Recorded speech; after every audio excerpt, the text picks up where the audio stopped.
começar aqui o debate. Eu vou só observar que é interessante agradecer, né, a Rosana e ao Bola por terem trazido aqui um exemplo, né, de um movimento social em constituição. A gente aqui vê ou estuda outros que estão estabelecidos, movimento sindical, né, movimento sem terra, movimento pela cidade, etc., que estão estabelecidos há mais tempo. A gente está aqui vendo um que se constituiu, né, mais recentemente e vê toda essa mecânica de constituição. É o problema, ainda mais nesse exemplo, né, em que é a reunião de torcidas organizadas e rivalizam entre si. Tem que fazer primeiro uma pacificação para depois reivindicar ou pressionado pelo Estado, você é levado a se unificar para resistir a certas coisas. Além disso, você vê a imbricação com o Estado, né? Por exemplo, o Ministério interessado em certas coisas, né? Como o Ministério do Esporte, numa determinada conjuntura. A gente pensa lá no passado, nos anos 40, 30, 40, o Ministério do Trabalho, na época, interessado em implantar as leis sociais e tal, e ia fazer alguma coisa nesse sentido, ou um Ministério de Reforma Agrária, ou um Ministério no início dos anos 60, né, fazendo coisas com o movimento social para fazer alguma coisa, etc. E, enfim, então é um exemplo vivo, né, através do futebol, onde você não espera que haja, não vai procurar movimento social no futebol, etc., e no entanto, não vai ver um embate, uma relação com o Estado, uma questão de segurança nacional, de segurança local, e, no entanto, você tem aí esse exemplo, né, que é interessante para comparar até com os outros, né, e ver coisas interessantes. Meu nome é Antônio, sou aqui do doutorado aqui com o Zé. Queria perguntar primeiro para a Rosana, né, você falou desse movimento de torcida organizada em geral, torcida de futebol em geral, como a questão da masculinidade, né, muito intensa, importante ali. Como é como mulher fazer pesquisa nesse, como é que foi, né, fazer pesquisa nesse meio. E outra coisa que eu queria perguntar, vocês falaram dessa relação com a Alemanha, e eu queria saber como é que está essa coisa na América Latina, né? Por outro lado, se vocês têm algum tipo de contato, como é que funcionam essas questões. E a outra questão como é que é a socialização, né, daquele menino ali de 14 anos, que chega na torcida, né? Como é que ele chega, né, no movimento assim? Como é que é a incorporação dele? Seja, você mencionou do menino do morro, mas não necessariamente do morro, como é que essas diferentes crianças chegam ali, como é que é essa socialização nesse meio, e se essa socialização mudou a partir dessa articulação das torcidas, né? Justamente questão de violência, se houve alguma alteração na forma como essa pessoa é incorporada, né, e é socializada, educada, né, nesse sentido. É isso. E se tem alguma perspectiva de articulação com esses outros movimentos, você mencionou na MST, movimento sindical, seção terceira, maior, que vocês conseguem prever ou articular alguma coisa além das torcidas, né?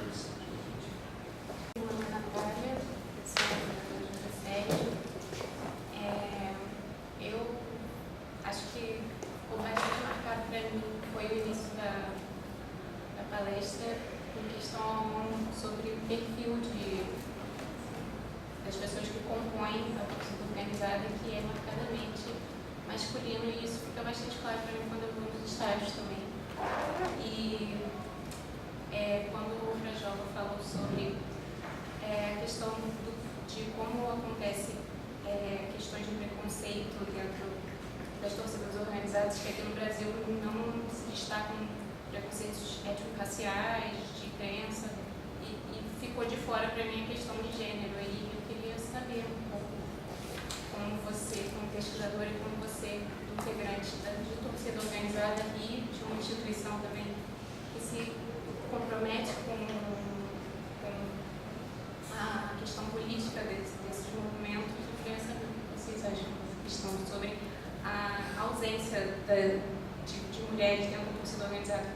reflete uma misoginia da sociedade, mas que acho que fica exacerbada dentro da torcida organizada. Pelo menos essa é a minha percepção de alguém de fora, que eu não pertenço à torcida organizada nenhuma, e nem tenho contato. Me chamo Luan, eu sou da pós lá dos FIX, da História Comparada. Eu estudo as torcidas organizadas no Oriente Médio.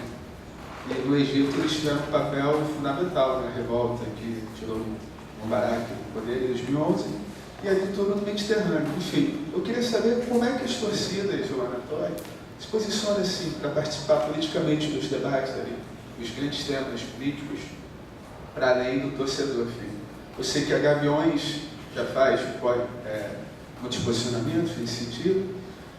E também, essa é uma pergunta, outra questão seria sobre formas de se institucionalizarem para além das torcidas, como as torcidas de São Paulo fazem, como as escolas de samba. Né? Isso é uma alternativa para elas se protegerem juridicamente, legalmente. Então, basicamente é isso. Sobre a questão de ser uma mulher, fazer uma pesquisa sobre torcida organizada, eu fiz nos anos 90, 96 na verdade, logo após o episódio do Pacaembu. Foi assim que as torcidas ganharam visibilidade para mim. Elas não enxergavam as torcidas organizadas, ponto. Com aquele alarde midiático, né? Enfim, aquela visão extremamente preconceituosa em relação às torcidas, aquilo me chamou a atenção, inclusive no sentido de dizer assim, tem que acabar. Né? Então, é aí que eu fiz esse movimento de procurar me aproximar das torcidas no Rio de Janeiro e conhecer os torcedores, conversar com eles, né? Qual era a visão que eles tinham, como era pertencer a uma torcida, como era a história de alguém que pertencia, qual era a visão sobre o futebol, enfim. Foram essas questões que me mobilizaram inicialmente, mas eu não conhecia ninguém. Então, essa estratégia de pesquisa, né? Como é que você pensa numa coisa e torna ela viável? Eu acho que isso é bem interessante. Então, o meu cunhado, na época, ele tinha sido de uma torcida que não é dessas torcidas, né? Jovens, assim. E ele falou, vai pro Botafogo, que elas são mais calmas e tal, acho que você tem mais chance de ser aceita. Porque não tinha internet, não tinha esse negócio de nada, não tinha nada. Acho que a torcida jovem do Botafogo era a primeira que estava construindo a sua página, entendeu? Então, onde achar, como jogo, então, estratégias, como que você começa isso. E aí, eu fui no jogo do Botafogo, nós fomos todos e tal, e a torcida estava lá, e o Botafogo perdeu para o Bahia, no Caio Martins. E foi horrível, porque eu cheguei e falei com um cara antes e tal, ele falou, senta aí, espera o jogo. E aí, o jogo, eles perderam e eu também perdi a minha chance, porque todo mundo foi embora, né, puto da vida, viraram as faixas e tal. Eu falei, caramba. Então, eu continuei insistindo um tempo, porque eles tinham uma página, mandei uma mensagem e tal, mas bastante complicado. E aí, como foi que eu mudei a minha estratégia de campo? A torcida jovem do Flamengo fez uma panfletagem no FIX, porque eles tinham uma sede na Senador Dantas. Eles fizeram uma panfletagem, deixaram assim, né, nos papéis, eu não estava no dia, recolheram para mim, e tinha um anúncio dizendo, venha você também para o Exército Rubro-Negro. Telefone e contato.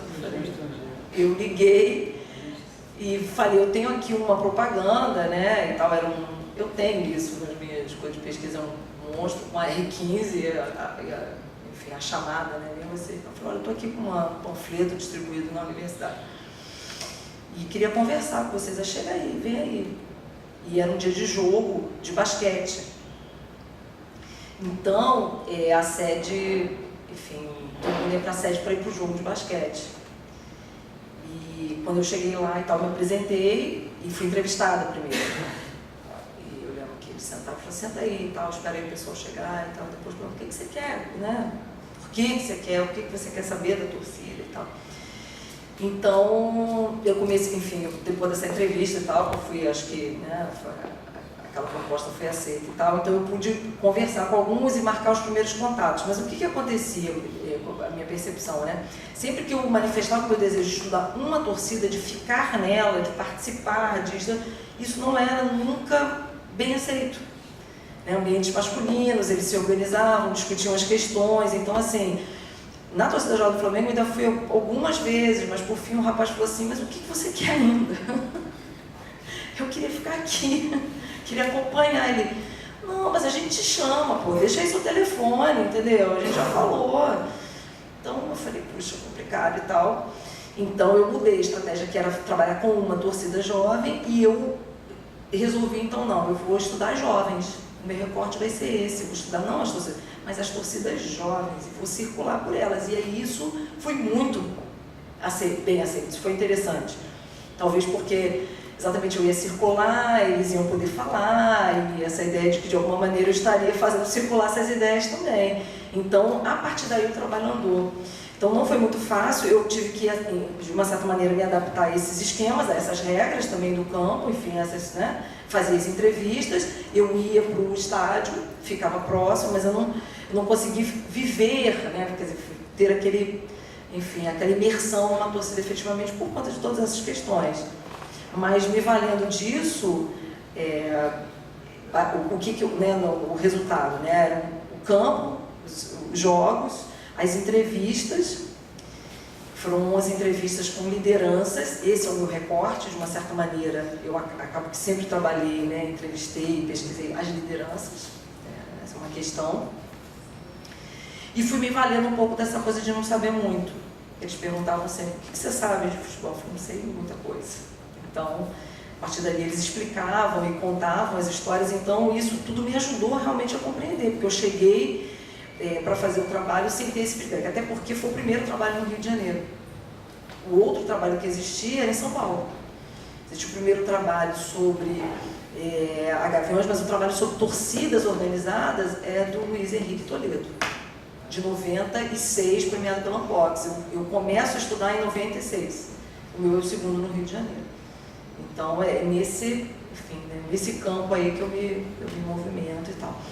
E eu volto no doutorado eu mudei e voltei a estudar por conta exatamente dessas movimentações e dessas transformações que foram acontecendo. Já me estendi demais. Sobre os projetos sociopedagógicos, sobre essa coisa do modelo alemão que você perguntou, acho super interessante.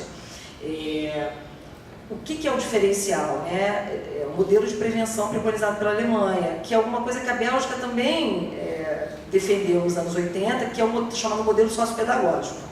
Não vou entrar aqui em detalhes, não vai dar tempo. Mas a ideia de que os agrupamentos são importantes, que na verdade trabalhar com a prevenção é você realizar atividades e ações, enfim, de forma a estimular a organização desses grupos e a fazer uma reflexão sobre esses temas importantes, como racismo, a questão da violência, as questões de gênero, enfim, uma intervenção. Na América Latina nós temos o caso da Colômbia. A Colômbia é um dos países que vem discutindo e propondo alternativas nessa direção do que eu saiba.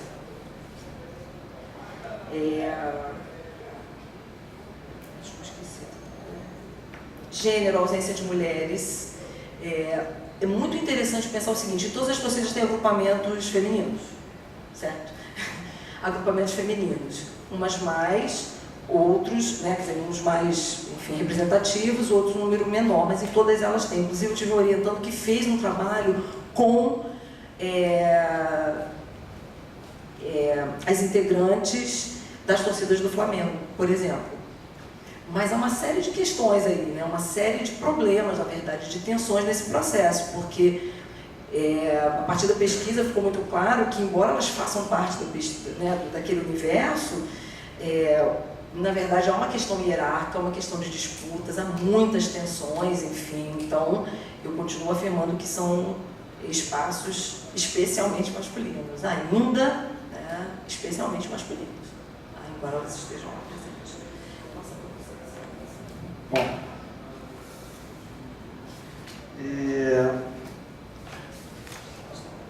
a política que você perguntou, a primeira questão da socialização do jovem, né? Como o jovem chega.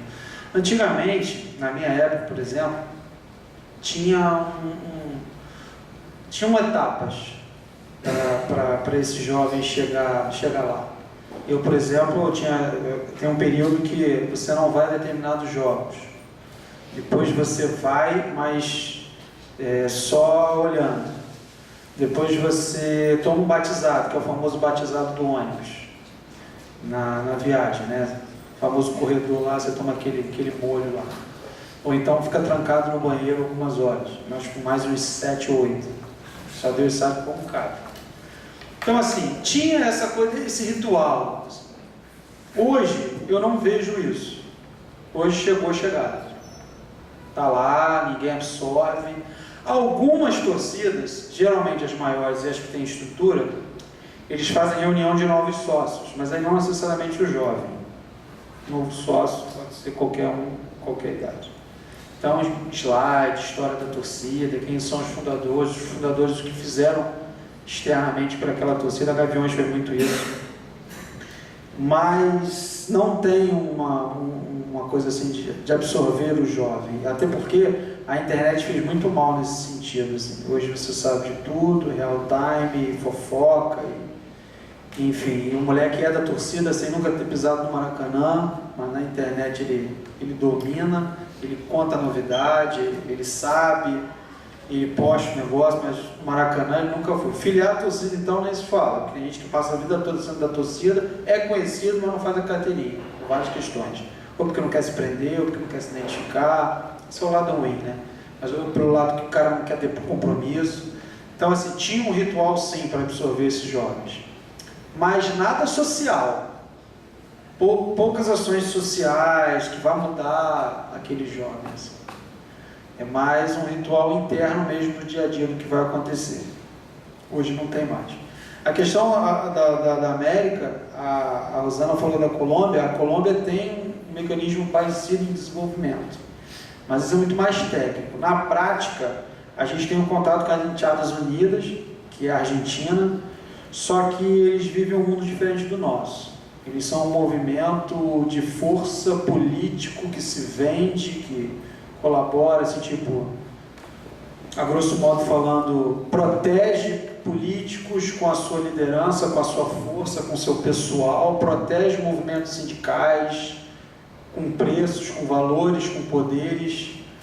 Em troca, a partida tem determinadas facilidades, com coisas ilegais, porque se eu botei você no poder, você tem que me ajudar aqui, e foge do movimento torcida organizada, mas muito, e foge da gente, assim. Não, a gente não tem isso aqui, não tem ligação assim, com essas coisas. Então, tem o diálogo, tem, mas, por exemplo, vou te dar um exemplo, um jogador entra no clube, 10% do salário dele vai para a torcida, senão ele não joga. Lá que eu estou falando. Estacionamento do estádio tem que ser deles. Serviços do estádio tem que ser deles. Lá de fora, então, ninguém bota a barraquinha de cachorro-quente se não for deles. É meu território, é minha área. E isso aqui, imagina, eu fazer isso no Maracanã? Não tem como, né? Não, todos os refrigerantes de cachorro-quente do Maracanã é minha amiga. Não tem nem diálogo para isso, nem chega nem perto. Mas lá, aqueles estádios assim, Rua Bariri, Caio Martins, São Januário, então é fácil, porque a torcida é a dona do bairro. Então, isso tem jogador que o nego passou na casa dele e deu um monte de tiro, que o cara não quis colaborar com os 10%, o cara pediu para sair do clube. Serve de exemplo para os outros. Então, você imagina cada jogador dando 10%, 5% do seu salário. Se for formado no clube, dá menos, porque tem raiz. Então, é outra vibe. Você precisa ter diálogo, até porque o Brasil joga muito na Argentina, a gente joga muito lá. Cada torcida geralmente tem sua amiga. A minha é a do Vélez, porque ele tem um terceiro uniforme tricolor, que começou a usar porque foram participar de um torneio e não tinham camisa para jogar, e o Fluminense estava no torneio e cedeu a camisa tricolor para eles jogarem. Isso em 1900 e vovô de fralda. Então, eles adotaram a terceira camisa como tricolor, e aí quando o Fluminense começou a disputar a Libertadores, houve essa aproximação. E as amizades têm sido organizadas, só fazendo um parênteses, muito importante. Porque até a criação da Anatorg, você chega num território inimigo que você não sabe o que é, com quem fala, quem é o policiamento. Então se faz necessário ter essa amizade, porque aí, por exemplo, eu vou para Minas, sou amigo da torcida do Atlético, por exemplo, então a torcida do Atlético vai no policiamento, vai lá dizer quantos ônibus eu vou chegar, se tiver que comprar ingresso antes, eles vão comprar, eu já chego com uma escolta posicionada, porque o cara do Atlético já falou e tal, então as amizades são muito importantes, são muito honradas. Tanto é que quando eles vêm aqui, por exemplo, é feita uma recepção e as pessoas vão no jogo para dizer, não, estamos aqui, estamos te ajudando.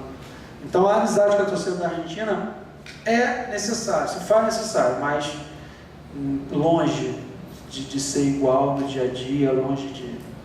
Acho importante colocar isso para vocês, porque a Colômbia está indo por um outro caminho, e a Colômbia sofreu muito com a questão política dos grupos armados e tal, e acaba refletindo aqui como aquela história da comunidade do menino reflete na torcida organizada. A questão política da Colômbia também envolve. Tem a história do Pablo, né, não sei se foi o Atlético Nacional, se foi o outro da capital,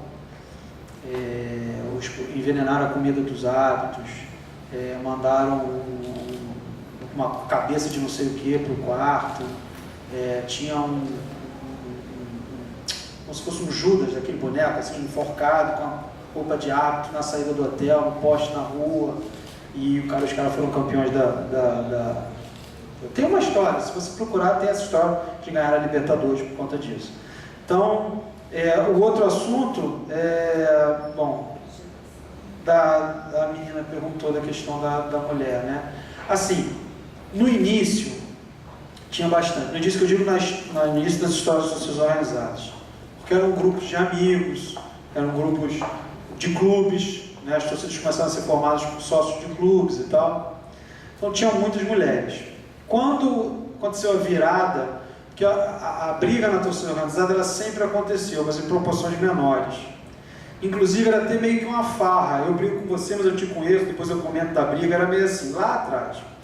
Com o final do baile funk, a galera migrou para a torcida organizada. Aqueles famosos bailes de corredor, blá blá blá. Inclusive, na época tinha muita gente que era da torcida, mas não era do time. Porque a minha galera do grupo funk, da quebrada de não sei onde, foi para a torcida tal, por ter a sua grande maioria. Então, lá no início da história, tinha muita gente pensando que era a torcida do Botafogo, mas não era o Botafogo. Passou a ser depois, torcer, tanto faz, mas não tem aquela coisa da família, da raiz, de ser, enfim. E aí, com essa briga, com essa questão das brigas, as mulheres começaram a participar também. E serem problema para essas brigas. Por questões de força, por questões... Enfim. Sempre se machucavam e tal, e começaram a tirar as mulheres da sociedade. Eu estou falando isso ao longo de 40 anos, é uma história, não foi ontem. Começaram a tirar as meninas das participações. A coisa foi baixando a poeira e tal, foi diminuindo bastante. Começaram a trazer as meninas, até porque, assim, esposa de presidente, de diretor, enfim, a galera que, fundadores, aí já tem uma galera mais velha, já entra num período de uma galera mais velha, que levava a mulher, porque não ia participar de nada, então ela começou a penetrar. Há pouco tempo, as meninas começaram a participar da parte social da torcida organizada, coisa de uns 15 anos para cá. Projetos sociais, organização de festas, enfim, tudo que não fosse arquibancada, vamos dizer assim. E até própria administração. Eu acho que o ápice do negócio, a melhor fase foi quando a 12 do Inter colocou uma mulher como presidente. E aí sim quebrou um tabu de anos. O problema é que até uma coisa a se discutir. Se você não sabe, de repente pode procurar na internet. Há 15 dias atrás rolou no Pacaembu o primeiro encontro de mulheres de arquibancada. Mais de 400 meninas. De torcida organizada. Meninas uniformizadas, que estão no dia a dia da torcida organizada. O primeiro, em 15 dias, no Museu do Pacaembu. E foi bem bacana, porque pôde se discutir, a gente participou, assim, meio... A gente brincou, né, que a gente ia entrar, mas não sabia se ia sair. Porque as meninas estavam com um fato nos dentes. E aquele questionamento do espaço, foi o que você colocou. Só que, assim, o que gerou mais discussão nesse encontro, vários assuntos foram discutidos. Foi um dia inteiro. Mas o que mais gerou de discussão é até onde vai essa igualdade. Porque às vezes a mulher quer chegar na briga primeiro que o cara. Então isso rolou um problema, entendeu? Porque, se eu sou igual em tudo, mas fisicamente, infelizmente, na maioria não é. Então, assim, isso é um ponto polêmico, isso está sendo desenrolado nos canais que foram abertos, nos grupos que foram abertos, porque tem que participar de igual para igual? Tem. Mas aonde dentro do universo da torcida organizada? Ah, então vamos formar um grupo de mulher aqui, vamos lá pegar os caras do Flamengo. Vai aguentar? É para isso? Estão pedindo espaço para isso? Ah, se você me tirar esse direito, então você não está sendo igual. Tá ou não tá? Ah, se vocês brigam, a gente quer brigar. E aí? Eu não estou nem dando a minha opinião, estou contando para vocês a história. Então, isso foi acho que o grande resultado desse encontro aí que você pode procurar no Facebook, na internet. Eu não sei se tem uma página, as fotos tem bastante, texto tem bastante. A questão já dos homossexuais, quando é uma forma de falar sem ser preconceituoso, eu acho que o homossexual homem hoje é enviado, o homossexual mulher é parcerona aí, acho que a visão hoje é essa. Tá? Eu acho que o gay hoje em dia está muito difícil, apesar de que os grandes times têm torcidas gays, mas elas existem, eu não sei aonde, que na arquibancada não está, porque não vão.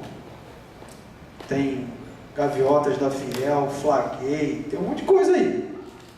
Tem bastante. O gente levantou isso. As meninas, não sei quem. A gente abriu a página para o encontro das meninas. Mas espaço, nós vamos para a arquibancada, vamos levantar a nossa bandeira. Até agora não apareceu. A da mulher, a mulher que é lésbica, ela circula normalmente. Eu não vejo uma grande discriminação assim, de chegar, não, aqui não. Pelo contrário, né? Porque como é um ambiente masculino, é mais um. A leitura seria essa, sem preconceito nenhum, sem deboche nenhum, é o que eu... Bom, político, o menino perguntou lá do carnaval, Primeiro que eu gosto muito daquelas torcidas lá, eu quero trocar ideia contigo, que eu gosto do Rádio Casablanca, que se eu conseguir fazer aquilo aqui, eu posso correr feliz. Mas, bom, a questão política, primeiro. Eu, Frajola, não gosto da questão política e não gosto da questão política dentro da torcida organizada. Levanta essa bandeira, Leão da Montanha, saída pela esquerda. Não gosto. Por quê? Porque todo movimento político que chega na torcida é troca. Você me elege e eu te dou dinheiro. Eu nunca consegui ver nenhum movimento honesto desse dentro da minha torcida. Quantos sócios você tem? Eu tenho 43 mil. Quantos moram no Rio? Tantos mil. Quantos podem votar? Tantos mil. Tá, isso me ajuda a eleger. Eu te dou uma mesada, te boto na política e você me dá os votos. Acabou a eleição, cada um para o seu canto, principalmente se perder. Pouquíssimos desenvolvem um projeto. Você me ajudou, eu entrei, vamos botar um projeto aqui, o que vocês precisam? Principalmente no Rio de Janeiro. Em São Paulo, a política já é mais fiel aos caras. Os caras defendem uma bandeira, a bandeira dá retorno, a bandeira ajuda, é um movimento. Sabe? É um movimento, abre portas, traz projetos. Mas no Rio de Janeiro é troca. Salvo assim, raras exceções. Mas aí é o seguinte, o cara tem uma ligação com o time, já passou pela torcida, aí tem amizade pessoal, aí se sente um pouco naquela de, não, vou ajudar, minha raiz. Aí ok. Mas 90% é troca, e eu não acredito. Inclusive agora com a Anatorg, se levantou, se puxou uma bandeira muito do golpe, da Dilma, do PT. Eu tenho meu posicionamento, mesmo que à distância, mas não acredito, e fui contra, sabe? Mas como você envolve 127 torcidas, o Brasil inteiro, é inevitável não ter uma bandeira política nessa história aí, de opiniões, enfim, inclusive nosso grupo, a gente tem um grupo no WhatsApp, a gente tem um grupo da direção da Anatorg, tem um grupo dos presidentes das 127, algumas não estão, mas sua grande maioria, mais de 100 pelo menos, tem num grupo de WhatsApp. E a gente troca essa figurinha com todos os assuntos, inclusive é o nosso ponto de partida, porque é ali que a gente começa a estreitar a coisa com ajudas, aquelas ajudas que eu falei que as torcidas aliadas davam. Hoje o cara envia contato de policiamento, responsável do ingresso, para qualquer torcida que pedir ali. Eu acho que isso é um baita de um ponto positivo. A gente enfrentou esse problema aqui na Copa das Confederações, não era ainda a Anatorg, era a FETORG, no Rio de Janeiro, com os Black Blocs, naquelas grandes manifestações. Ah, a FETORG vai, mas eu vi o grupo do Flamengo, mas tinha um cara com a bandeira da Jovem, mas tinha um cara com a bandeira da Força Jovem. E a gente até lançou um comunicado que a FETORG não estava mobilizando isso, porque ia estourar na gente tudo aquilo e mais um pouco. O que aconteceu lá no México, ninguém ia dizer que foi a FETORG. Então a gente ficou fora e falou, ó, cada torcida faz o que quer, enfim, a torcida, o gente da torcida, porque tinha muita gente com camisa de torcida, eu quebrando, fazendo tudo aquilo que foi feito, visto. Então a gente saiu fora, eu bati o pé, porque eu não fui pro movimento. Eu vou ficar lá todo mundo, oh, não quebra não, não, peraí, botar a camisa, não, pera, não vou ficar tomando conta de, sei lá, 1000 pessoas. Então a gente saiu fora dessa questão, e eu acho que isso é muito pessoal, de torcida para torcida. Eu acho que a associação não pode dizer que todo mundo é de esquerda, todo mundo é de direita, todo mundo é de centro, é Lula, é Aécio, não sei. Não posso impor isso porque eu sou. Eu acho muito injusto isso, né? Supostamente eu sei, porque eu não sou nada. Pode? Não, é porque eu queria comentar isso que você está falando. Acho que é o assunto mais delicado, talvez, né? Se a gente pensar no histórico das torcidas jovens no Rio, elas surgem exatamente num momento de muito engajamento, né? Nas arquibancadas, essa ideia da contestação, da crítica, né? Enfim, de você incentivar campanhas, que no estádio isso pudesse acontecer. É interessante que no Rio elas foram se despolitizando, se é que a gente pode dizer isso. Mas elas foram perdendo essa pegada, se a gente comparar com algumas torcidas de São Paulo, por exemplo. Né? Que você tem a Gaviões, né? Uma referência de democracia corintiana, enfim. Então, é muito importante pensar o fenômeno também nas suas particularidades. Quer dizer, claro, a gente tem que pensar naquilo que ele tem de comum, com muito cuidado também, mas enfim, naquilo que, né, a gente, as linhas de força, vamos dizer assim, alguns elementos que são fundamentais para você compreender aquela experiência social. E, por outro lado, ancorar isso, né, nos contextos específicos, para você poder, né, quer dizer, eu acho que tem uma compreensão maior, né, enfim, inclusive dos seus dilemas. Eu acho que esse é uma das questões, uma vez o movimento constituído, né, como lidar com essas diferentes visões. Então, vai se posicionar? Não vai se posicionar politicamente, mas o fato é que isso aconteceu nos estádios e eu acho que aí houve uma tensão interna no sentido, sabe, de conseguir conciliar essas visões sobre, né, se deve-se ou não se posicionar politicamente. E é isso. Se a gente pegar concretamente a experiência da Anatorg, ela surge no contexto daquele governo. Né, o governo Dilma foi extremamente importante e favorável para a mobilização. Mas isso não significa que todos se alinharam no momento seguinte, entende? Na defesa do governo. São essas questões, enfim, são essas tensões, são essas polêmicas, enfim, que são difíceis de serem administradas, eu acho. Que é uma questão, eu acho.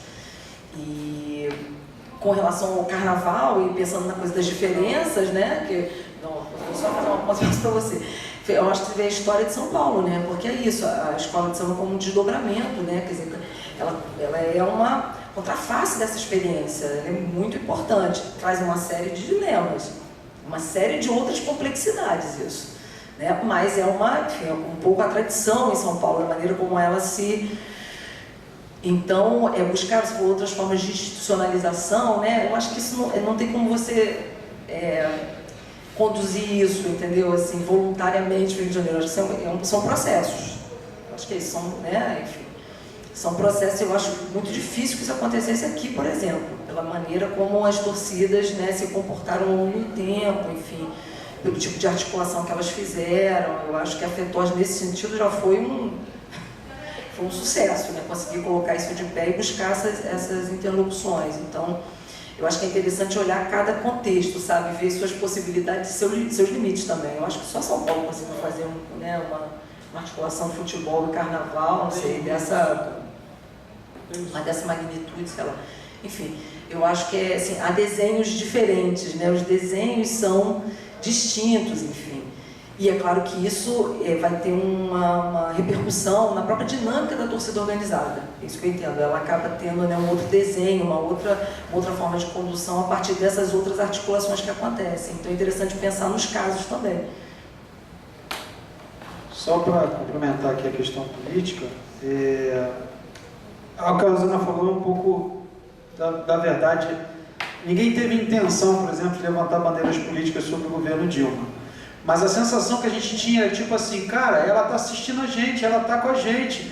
Cara, se o outro entrar, será que vai manter? Então, indiretamente, não era uma opinião política, não era uma bandeira política, era uma necessidade de sobrevivência. Não, esse governo não pode sair, porque esse governo foi o que fez tudo, desde 2007.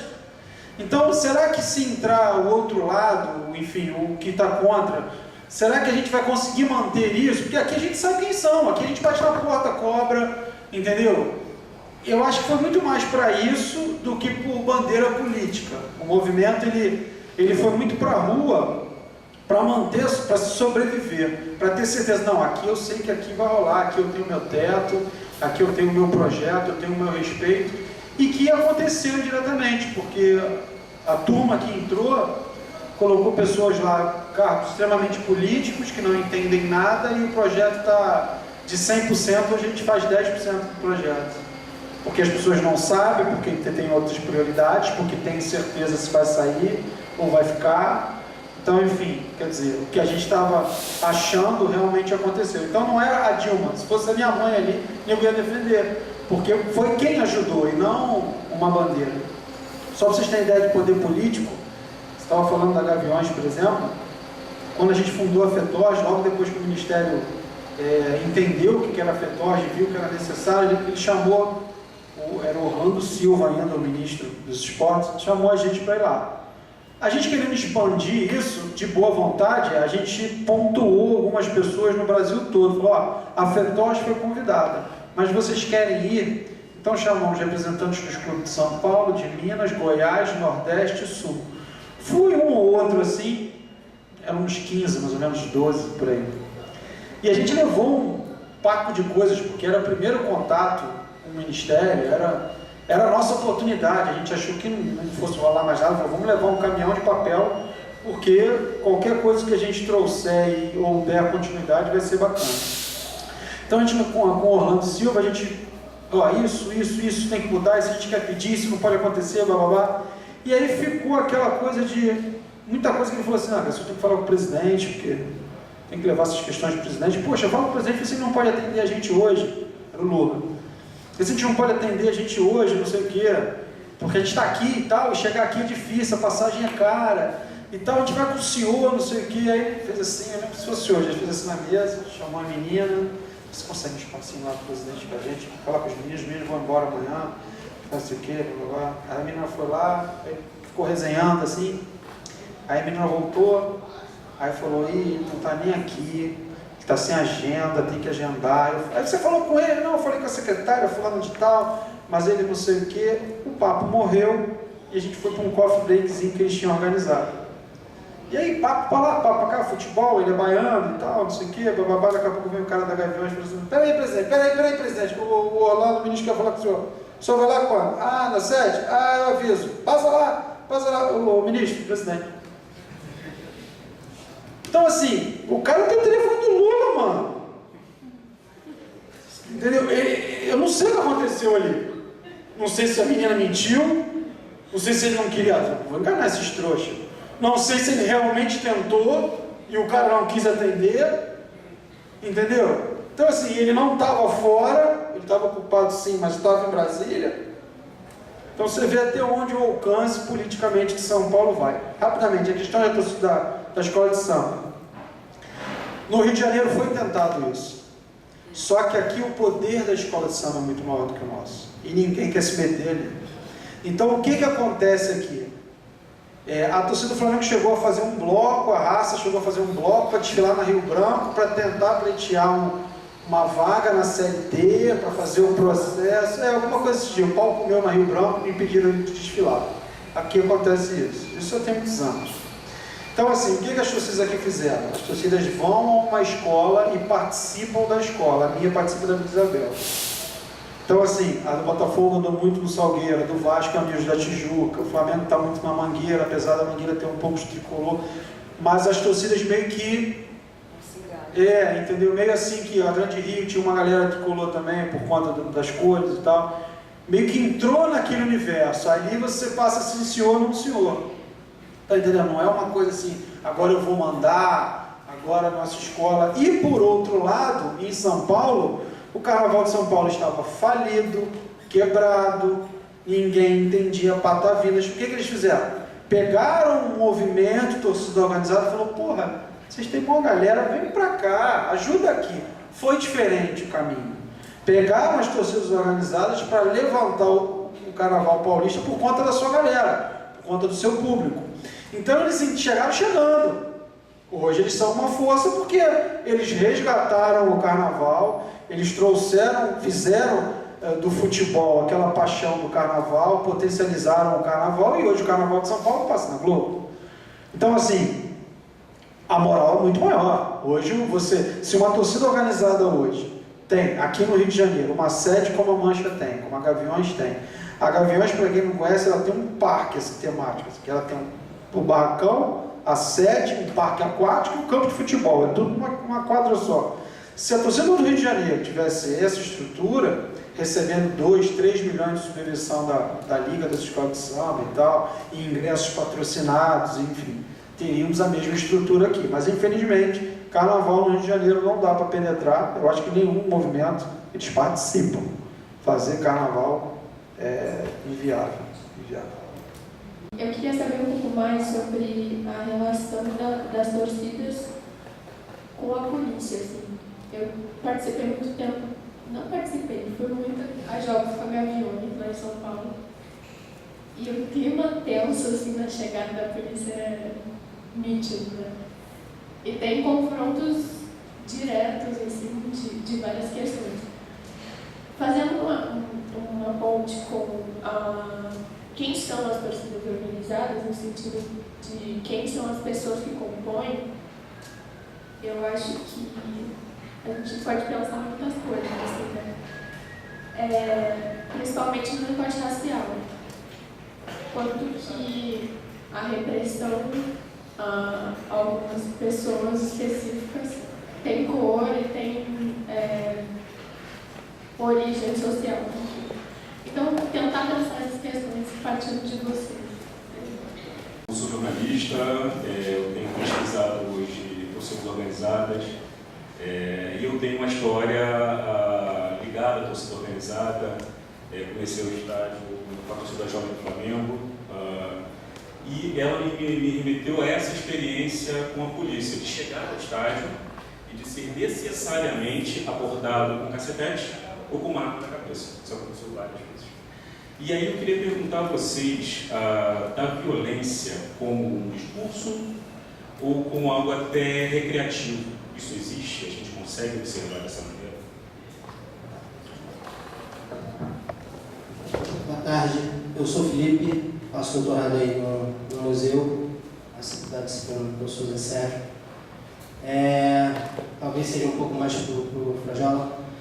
Eu sou botafoguense e frequento, assim, nunca fui filiado, mas a graça de ir para o jogo é sempre ficar perto da torcida e eventualmente participar daquele calor de alguma confusão, correr, adrenalina, coisa normal.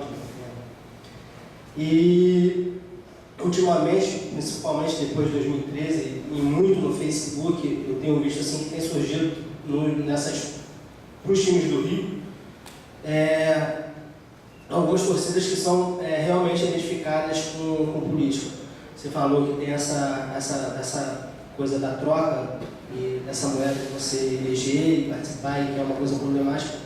Eu tenho visto isso muito na internet, mas quando eu vou aos jogos, eu nunca vi, por exemplo, lá no Botafogo, existem 2 ou 3 que se dizem de esquerda, mas eu nunca vi isso no estádio. Isso é só um movimento que está no Facebook e as pessoas não vão, inexpressivo de fato no estádio, enfim. Isso é só uma coisa que existe, é meio que uma gourmetização da torcida, existe só no Facebook, ou isso vai existir, ou está crescendo, ou tem 1 milhão, ou se não é uma coisa irreal. Disso para saber agora, que ele lançou uma torcida dessa, tricolores de esquerda. Aí 3 mãos assim, uma de cada cor, uma faixinha, vira e mexe, posta foto. Mas na arquibancada não existe. Não existe. Até porque a questão da manifestação na arquibancada, ele precisa percorrer um processo, ele tem que ir no TAC, ele tem que se filiar, ele tem que assinar o TAC, ele tem que se formar como torcida organizada, para depois ele passar pelo JEP, para depois ele entrar com faixa, e bandeira, e camisa, enfim. Então não basta você chegar e falar assim, sou tricolores de esquerda, porque essa faixa não entra, essa camisa não entra. Então tem um processo para ser torcida organizada no Rio de Janeiro, entendeu? Principalmente pelo Ministério Público.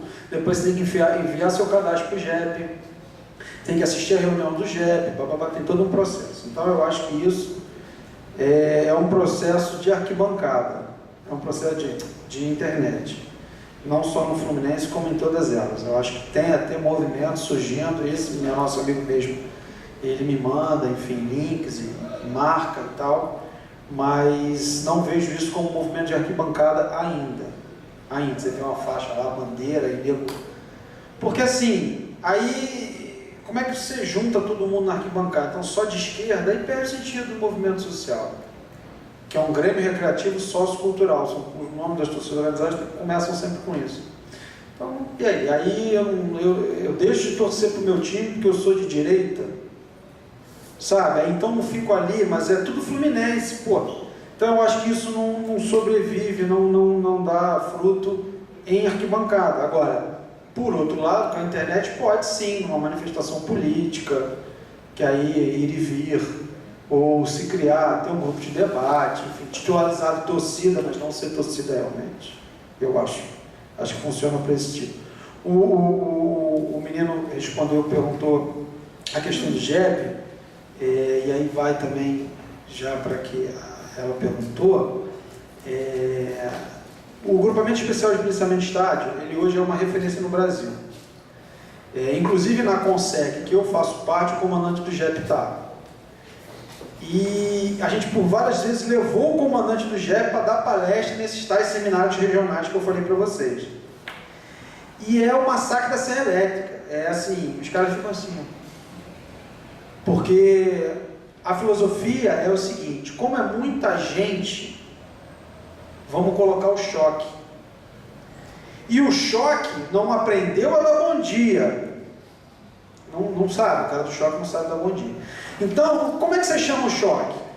Para uma rebelião no presídio, para uma grande manifestação de quebra-quebra. Aí você fala pro cara, não, agora você vai distribuir rosa. O cara não sabe, mano. O cara não sabe, o cara vai chegar com aquele cacetete de 1,5 metro, com aquele escudo, não vai pedir por favor, vai te empurrar, vai empurrar tua mulher.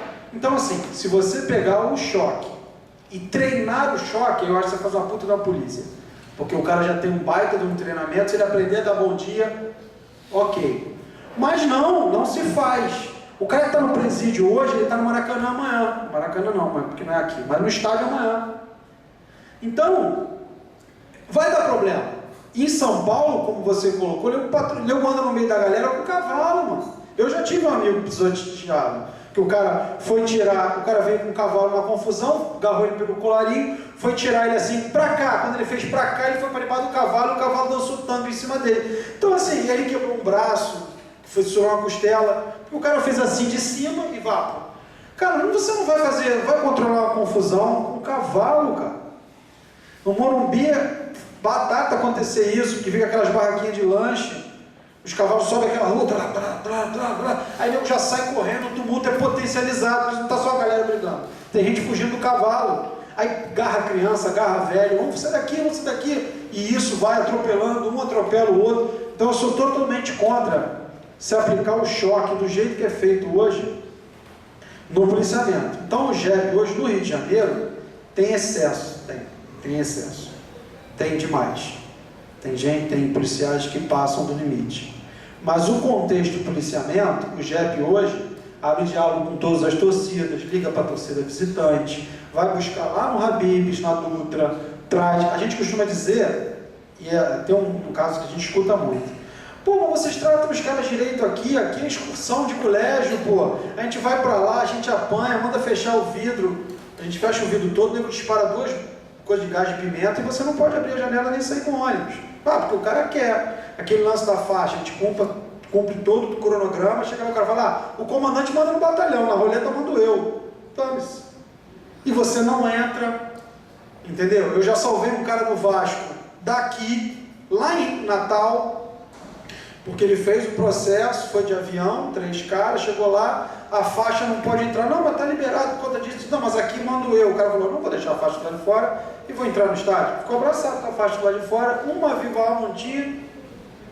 Entendeu? E aí, quem paga a passagem? Quem indeniza esse cara? Porque a polícia, o cara da roleta falou que não queria. Aí eu liguei para o promotor, eu liguei para Brasília, o cara do Ministério ligou para o promotor de Brasília, o de Brasília ligou para o promotor de Natal, o de Natal ligou para o comandante chamou o cara da roleta na xincha. Mas se não fosse esse trâmite, e o papel dele de polícia não entra porque eu não quero? Entendeu? Então assim, é muito falho o policiamento, muito falho. Em Maceió, jogou América de Natal e CRB. Morreram 3 pessoas, porque era todo mundo vermelho, a polícia não sabia quem era quem no meio da confusão. Aí liberou todos os portões do estádio no final do jogo. É tudo vermelho, não sei quem está brigando. Isso é procedimento de polícia? Então assim, a confusão, nego vai brigar. Eu quero brigar, nego vai. Só que se a polícia tivesse um pouquinho de trabalho, 70% das coisas seriam evitadas. É porque nego é burro, é despreparado, é cargo político.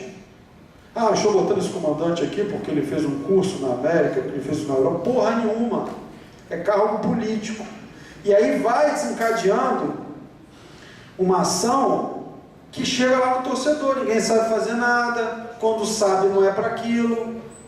Então assim, é lamentável. Uma vez um comandante falou para mim, em um determinado estado, numa visita técnica desse aí, mas você está falando dessa torcida? O presidente dessa torcida faz tráfico na torcida há 1 ano e ele permite, ele está preso, está solto por quê, comandante? Se o senhor sabe disso tudo. Aí ficou o cara de paisagem para mim. Faz uma investigação, junta provas, bate na casa dele e fala, aqui ó, o senhor está preso. Mas por quê? Porque não tem mecanismo para isso, porque o sistema nacional é falho. Entendeu? Então assim, eu gosto muito do trabalho do GEP. As falhas do GEP são individuais, não é o policiamento. Entendeu? Então, mas fora do Rio de Janeiro, tem lugar que o nego joga arma por cima do muro assim, entendeu? Enfim, aí histórias a mil. E são falhas. Ninguém está tapeando o sistema. O cara botou um pisca-pisca dentro da calça, entrou por trás do cara. Não. É falha no sistema. São muito mal preparados. Mas muito. Não é pouco não.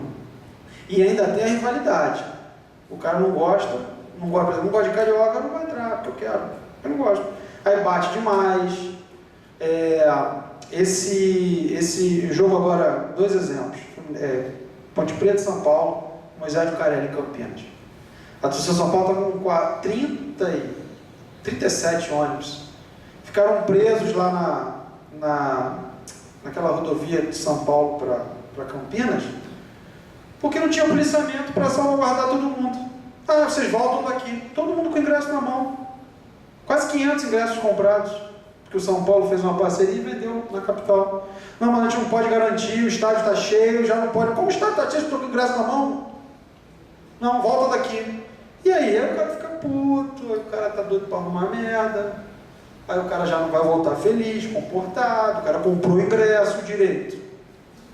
Agora todo mundo viu aí, final de semana, Curitiba e Corinthians, de manhã, chegaram lá, ficaram 2 horas esperando o policiamento na rodovia também, com 20 ônibus, e o policiamento não apareceu porque era muito cedo.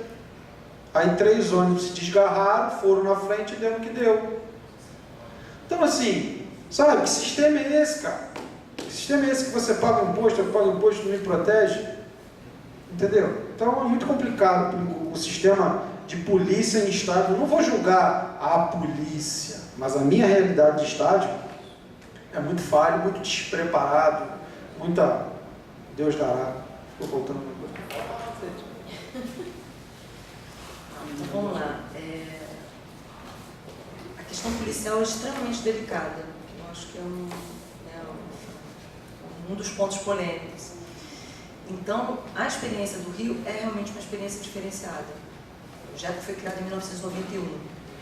Então, em 96, quando eu fazia o trabalho, teve o Batalha do Pacaembu, após, né, um ano depois, em São Paulo, a decisão foi extinguir as torcidas.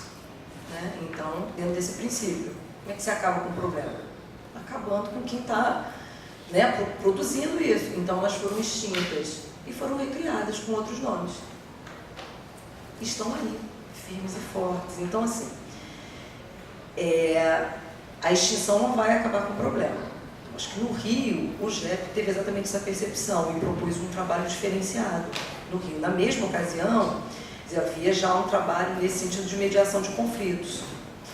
Então, reuniões, cadastramento das lideranças, enfim, discussão sobre a questão do material. Então, de uma certa maneira, com algumas interrupções, porque o JEP, em alguns momentos, ele, enfim, foi, né, o trabalho foi suspenso, enfim, mas... E é claro também muito relativo aos seus comandos, né? Enfim, as pessoas que estiveram no comando, mas o fato é que, do ponto de vista de uma longa trajetória, já produziu uma experiência significativa e durante esses seminários promovidos pelo Ministério do Esporte, o JEP participou intensamente. Né? E participou, inclusive, a ideia naquele momento era que houvesse, na verdade, procedimentos padrão, que houvesse uma padronização de procedimentos a partir da experiência do JEP. Mesmo considerando os problemas, os excessos, o fato é que há uma diferença no tratamento, na abordagem, enfim, que acabou tendo um efeito positivo. Isso dito pelos torcedores. Né? Em várias das minhas entrevistas, os torcedores sinalizam isso. Não, no Rio é diferente, não precisa distinguir, porque o comandante conhece a gente, tem cadastro, sabe onde a gente mora, sabe tudo, a gente... Então, é a prova de que esse tipo de procedimento ele era muito mais eficaz do que isso que ele está falando. Vai lá, suspende, né? Enfim, acaba com a torcida esperando que vai acabar com o problema. Enfim, então essa é uma questão, acho que pensar na questão policial, acho que é muito importante. Né? Nos procedimentos, na abordagem policial, faz parte desse conjunto de problemas. Ou de medidas, enfim, a serem enfrentadas, né? Do ponto de vista de uma política de segurança, de uma política de prevenção. A questão que você colocou, acho que ela é muito interessante, né? Você falou da violência recreativa. Eu acho que, assim, vamos...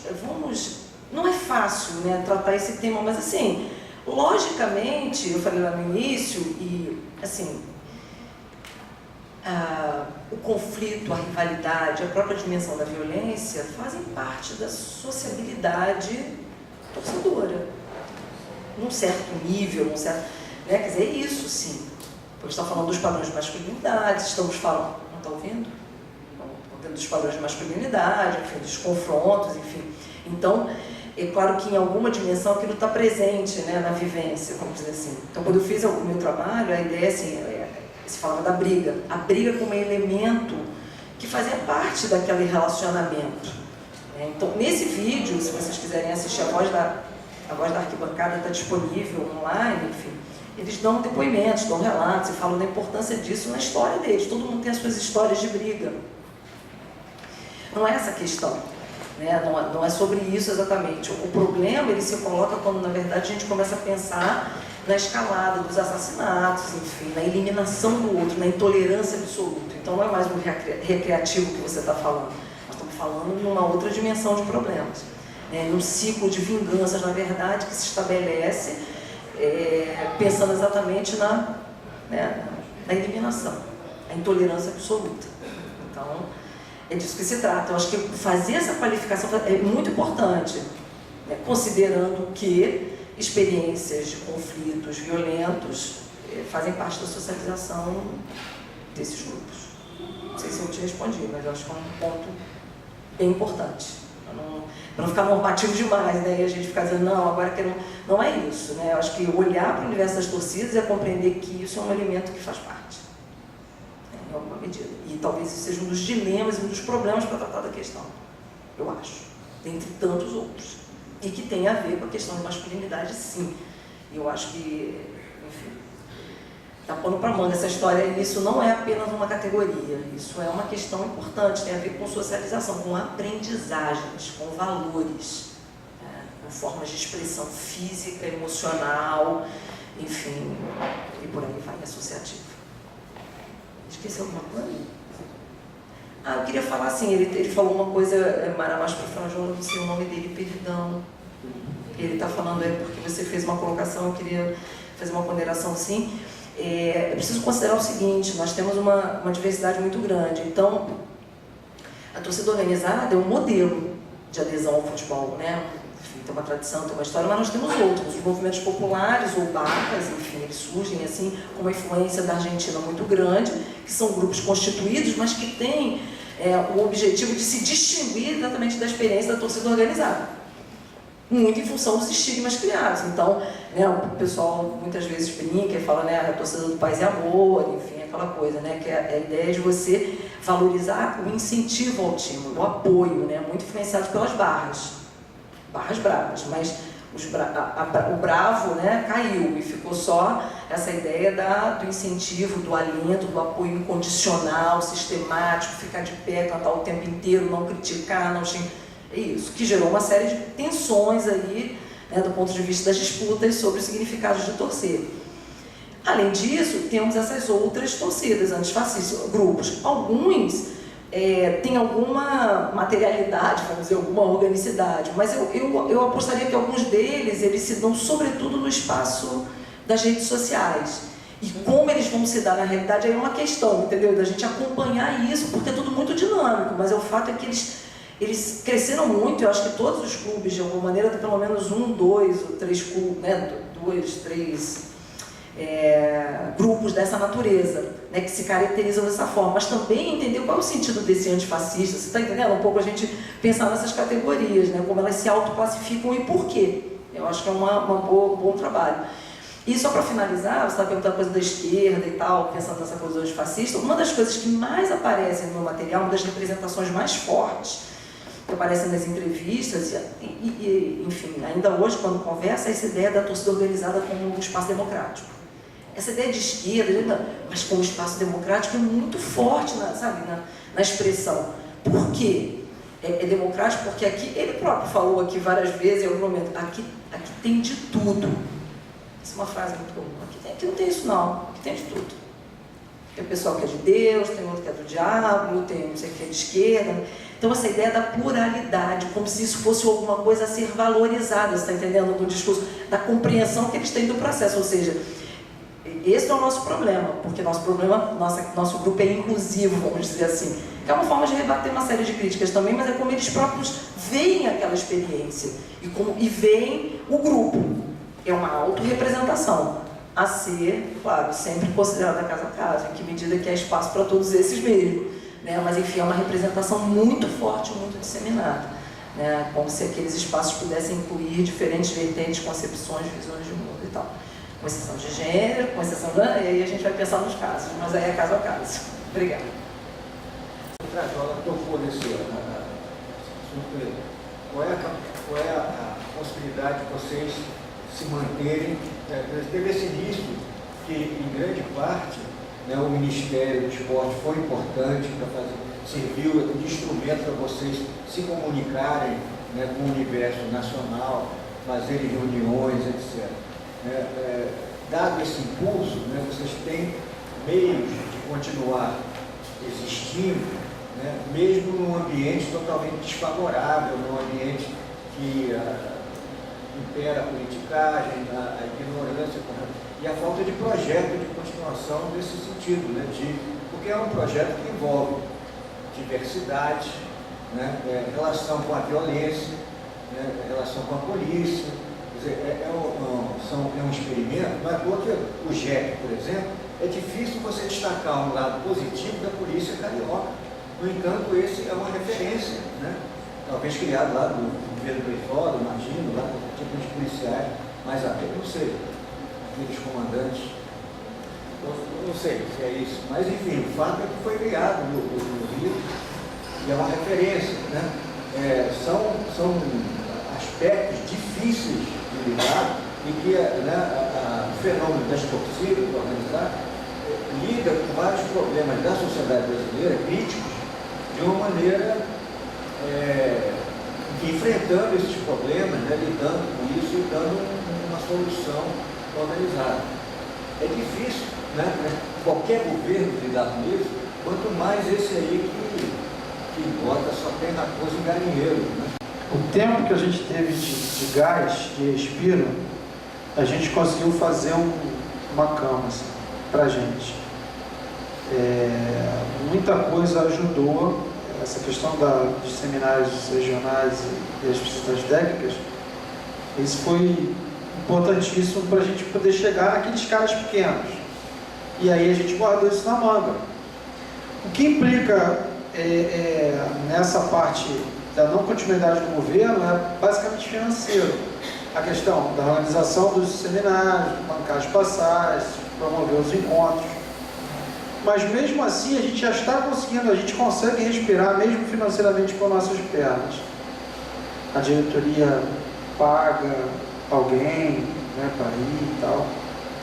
Então a gente conseguiu, graças a Deus, fazer uma gordura para respirar. Até porque a questão do ministério ela não acabou, ela diminuiu muito. Então, e os grupos de zap e tal ajudam muita gente. Porque tem gente comprando essa briga dentro das torcidas, essa briga bacana, e eles já estão começando a se mobilizar. Já fizeram, por exemplo, seminário em Goiás, já fizeram um seminário em Natal, na Arena das Dunas, tudo a galera de lá. A gente foi só para falar. Entendeu? Então, assim, já está saindo coisa boa das próprias torcidas, entendeu? E tem uma rivalidade muito grande lá na América de Natal e ABC, e todo mundo sentado, discutindo. Só olhava assim, uma galera para cá, uma galera para lá. Mas estava todo mundo ali conversando e debatendo. Mas a gente sofre um problema muito grande, que são... As torcidas têm chefe, não líder. E aí, muitas das vezes, o cara não consegue segurar a onda. Ele fala uma coisa, mas ele não é que ele está mentindo para o senhor. Ele quer, mas ele não tem como fazer. Não, daqui para lá ninguém vai, nego não vai. Como eu vi aqui no Rio, antigamente. Na minha torcida era mesmo assim. Minha torcida tinha um líder que ele vai lá, não, mas acho que eu não estou ali, não vai, não foi. Então, assim, isso falta muito. Essas pessoas ainda continuam chegando no poder por outros meios que não são sua capacidade de administração. Mas a gente conseguiu plantar uma semente e a gente está tendo um trabalho de molhar ali todo dia. É muito mais difícil. Porque antigamente eu falava assim, olha, 2 mortes em um mês em Pernambuco, porra, preciso ir lá. Porra, que dia que é? Manda a data. Ia falar. Hoje não, ó, segura aí a galera, pelo amor de Deus, bota o cara aqui, quem está comandando lá, joga no grupo, pô, vamos conversar, pô, vamos convencer esse cara, chama a galera, faz um hangout. Tá assim, então tá muito mais trabalhoso, mas tá, o pulso ainda pulsa. Viu? Precisa falar? Eu estou desesperado. Eu queria dizer o seguinte, eu acho que é assim, houve sim uma ruptura, eu acho que não é uma mudança qualquer. Porque, embora eles possam ter apoio, algum apoio, mas assim, a maneira como o espaço que havia para se discutir essas questões e tudo que aconteceu, acho que tem muito a ver com aquela conjuntura, né? Enfim, com aquele contexto, a própria abertura, mesmo que os seminários inicialmente não tivessem intenção, o fato é que foi um espaço fundamental para essa articulação e para acontecer uma coisa que poucas vezes, enfim, eu vi que essa possibilidade de diferentes atores estarem pensando em termos de uma política mais ampla de prevenção, efetivamente. Então, eu acho que essa mudança é impacta, porque, né, em termos da concepção que se tem sobre isso, naquele momento, aqueles atores, elas convergiam com relação à compreensão daquele processo, né, algumas linhas mestras, algumas diretrizes. Agora, você pode ter até algum apoio financeiro, mas eu acho que você não tem esse acolhimento. Eu acho que é isso, você não tem aquela cena, aquela arena, é uma outra arena pública. Eu acho isso, pensando que você fala, acho que é uma outra, né, outro desenho que nós temos agora. Bom, por outro lado, eu acho que é isso mesmo, acho que ela tem que caminhar. Enquanto movimento, ela não pode ser tutelada, eu acho que então a hora é essa. Então, o que eu acho que o que eles estão fazendo é buscar e olhar para esses desafios, enfim, buscar soluções e existir, é necessário, né? Mas é isso, é para lançar da sorte, né? De mostrar assim, o capital, né, acumulado e a capacidade de fazer mover isso no cenário que a gente tem hoje, que eu acho que não é nada fácil, é muito adverso, enfim. Mas eu acho que o esforço é, sem dúvida, o que eles estão fazendo é um diferencial. Obrigada, gente.